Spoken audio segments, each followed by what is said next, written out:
एक बार की बात है। एक छोटे से गांव में एक राजू नाम का लड़का रहता था। राजू बहुत ही गरीब परिवार से था। गांव में जब बच्चे अपने खिलौने से खेलते थे तो राजू उन्हें देखकर बहुत दुखी होता था, क्योंकि गरीब होने के कारण उसके पास ज़्यादा खिलौने नहीं थे।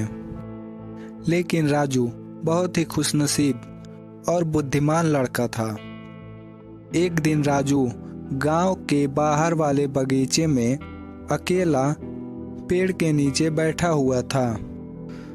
तभी उसने देखा कि एक बूढ़ा आदमी ढेर सारे खिलौने लेकर राजू की ओर बढ़ रहा था। बूढ़ा आदमी राजू के पास बैठकर आराम करने लगा। बूढ़े आदमी को बहुत ज़्यादा भूख लगी थी। बूढ़ा आदमी राजू से कहता है कि तुम मुझे कुछ खाने के लिए दे दो। राजू बूढ़े आदमी की हालत देखकर दया खा जाता है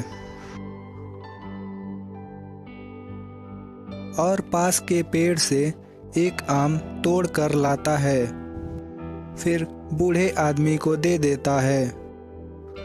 बूढ़ा आदमी आम खाकर बहुत खुश होता है और राजू को एक लकड़ी का छोटा सा खिलौना देता है। राजू को वह खिलौना पसंद नहीं आता। राजू कहता है कि मैं ये खिलौना नहीं ले सकता, क्योंकि ये बहुत मामूली सा खिलौना है और मेरे दोस्त इस खिलौने के साथ मेरे साथ नहीं खेलेंगे।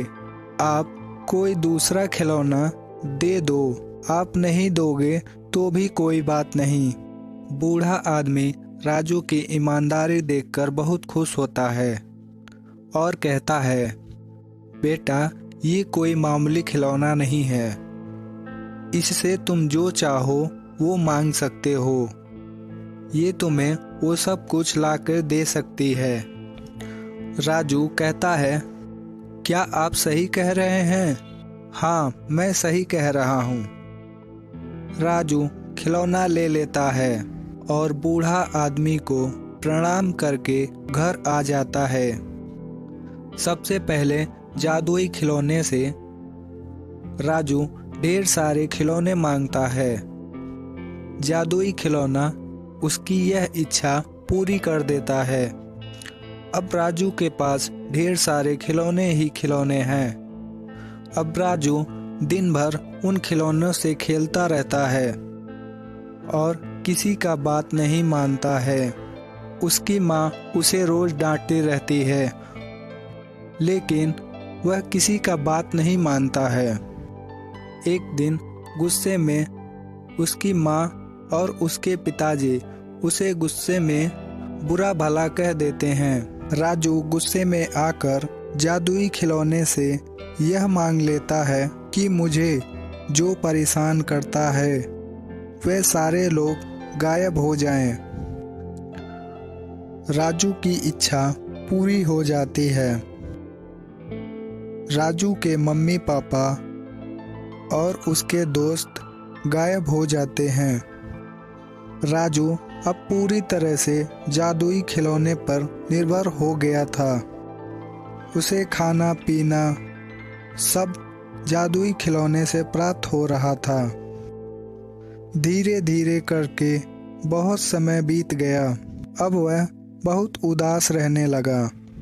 धीरे धीरे उसे खिलौनों से मोह हटने लगा और वह बहुत परेशान हो गया। उसे अपनी गलतियों पर बहुत पछतावा हो रहा था। तभी वह रोता हुआ उसी पेड़ के नीचे बैठा हुआ था। कुछ देर बाद देखता है कि वही बूढ़ा आदमी खिलौना लेकर उसकी तरफ आ रहा था। राजू दौड़कर उसके पास जाता है और उसे सारी बात बताता है। राजू कहता है, आप फिर से पहले की तरह सब कर दीजिए। बूढ़ा आदमी उससे वह खिलौना ले लेता है और सब पहले की तरह कर देता है। राजू बूढ़े आदमी को धन्यवाद कहता है और अपने घर की ओर निकल जाता है। घर पहुंचकर देखता है अब सब पहले की तरह हो गया है। यह सब देखकर वह बहुत खुश होता है और खुशी खुशी अपना जीवन जीने लगता है।